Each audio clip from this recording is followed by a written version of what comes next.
Baik, slide selanjutnya profil perusahaan. PT Indofood CBP Sukses Makmur Tbk yang terdaftar dengan kode saham ICBP merupakan salah satu perusahaan terkemuka di Indonesia yang bergerak dalam produksi barang konsumen, khususnya makanan dan minuman. Berikut adalah profil lengkap perusahaan ini. Informasi umum, nama lengkapnya yaitu PT Indofood CBP Sukses Makmur Tbk, didirikan pada tanggal 2 September tahun 2009 sebagai hasil restrukturisasi dari Indofood Sukses Makmur. Kantor pusatnya di Indofood Tower, Jalan Jenderal Sudirman, Kavling 76-78, Jakarta, Indonesia. Industrinya yaitu barang konsumen yang bergerak cepat. Kode emitennya yaitu IDX ICBP. Selanjutnya, produk dan kategori. Indofood CBP berfokus pada berbagai kategori produk antara lain mie instan, merek terkenal seperti Indomie, Supermie, dan Sarimi. Susunya yaitu produk susu seperti Indomilk. Makanan ringannya yaitu ada Citato, Kitela, dan Citos. Penyedap makanannya itu ada bumbu racik dan produk bumbu lainnya. Makanan khususnya yaitu untuk bayi dan ibu hamil. Minumannya beragam jenis minuman termasuk teh siap saji yaitu seperti Iciocha. Indofood ini mengoperasikan lebih dari 60 pabrik yang tersebar di seluruh Indonesia yang memiliki jaringan distribusi yang luas. Produk-produk mereka tidak hanya dipasarkan di dalam negeri tetapi juga diekspor ke berbagai negara di Asia, Eropa, dan Australia. Pada tahun 2023, Indofood mencatat pendapatan sebesar Rp67,9 triliun dengan laba bersih Rp rupiah 66,9 triliun.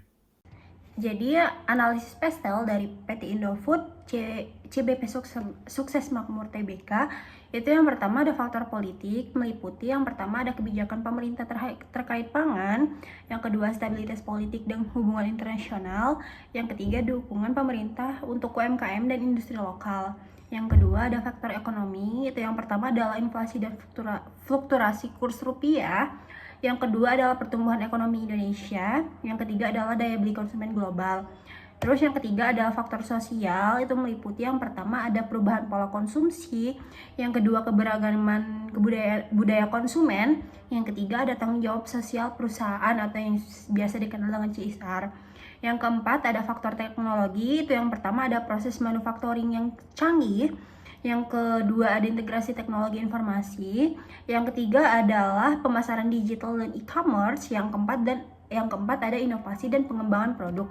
Yang kelima ada faktor lingkungan, itu ada eksternal dan internal. Kalau dari internalnya itu adalah konsumen, pesaing, supplier, dan sumber daya manusia. Kalau dari eksternal itu ada ekonomi, sosial, dan budaya. Yang ketiga ada teknologi.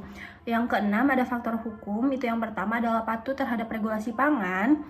Yang kedua adalah perlindungan hak kekayaan dan intelektual. Yang ketiga adalah peraturan lingkungan. Yang keempat adalah peraturan tentang ketenaga kerjaan. Baik, di sini saya akan menjelaskan analisis SWOT PT Indofood CBP Sukses Makmur Tbk. Yang pertama ada strengths atau kekuatan, merek yang kuat. Indofood memiliki merek ikonik seperti Indomie, Pokmie, dan produk lainnya yang dikenal luas, baik di dalam maupun di luar negeri. Hal ini menciptakan loyalitas konsumen dan memperkuat posisi pasar. Ada diversifikasi produk. Indofood memiliki berbagai lini produk seperti mie instan, makanan ringan, susu, penyedap rasa, hingga minuman. Diversifikasi ini membantu perusahaan bertahan di berbagai kondisi pasar. Nah, ada skala produk yang besar. Dengan pabrik yang tersebar di berbagai lokasi, Indofood mampu memenuhi permintaan pasar dengan efisiensi tinggi. Yang terakhir ada pengolahan rantai pasok. Indofood unggul dalam mengelola rantai pasok sehingga bahan baku selalu tersedia dan distribusi produk berjalan lancar. Yang kedua ada weakness atau kelemahan.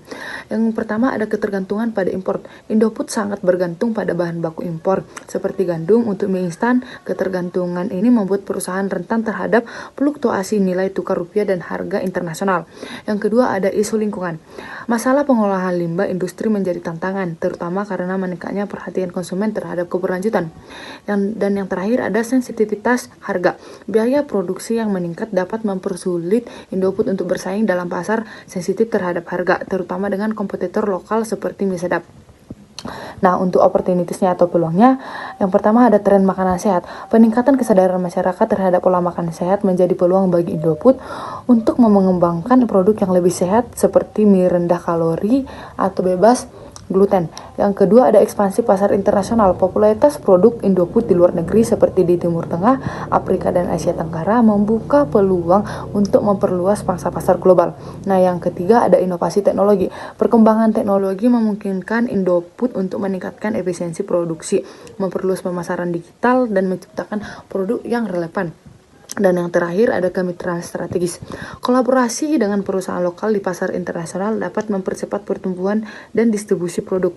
Dan yang terakhir ada ancaman. Persaingan yang ketat. Indofood menghadapi persaingan dari merek lokal seperti mie sedap yang menawarkan harga lebih murah, serta dari produk internasional di pasar ekspor. Ada kenaikan harga bahan baku.